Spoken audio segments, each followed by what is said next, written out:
Upline Advice, uplifting you to success.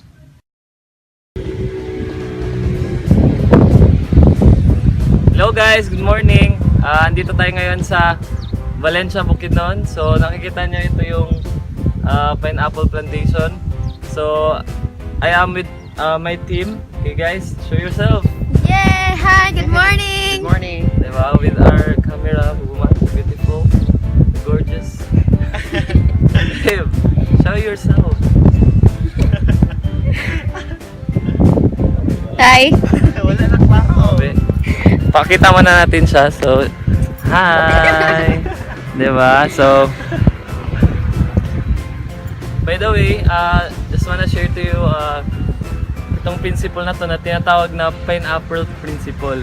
So, ito palang pineapple principle, sinabi rin ng isa sa mga kasama ko dito sa negosyo na to. Ang gagawin mo daw, pag may mga discouragement or may mga challenges sa buhay mo, i-apply mo lang daw yung pineapple principle. So ano ba itong pineapple principle? So kung makikita nyo, itong pineapple na to, 'di ba?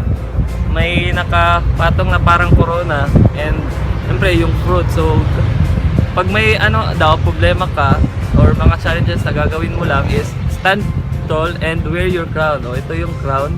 Okay? But stay sweet daw inside. So, huwag ka daw maging bitter, 'di ba? Para mas gaan sa dibdib mo. So, hayaan mo lang sila yung mga challenges na punta sa iyo, pero huwag kang maging bitter. Okay? So, stay sweet inside. Kumbaga, stand tall again sa pineapple principle, stand tall and stay sweet inside. So, that's it. See you next episode. So ito pala si J.D. Los Santos para sa Upline Advice. So just the view, grabe.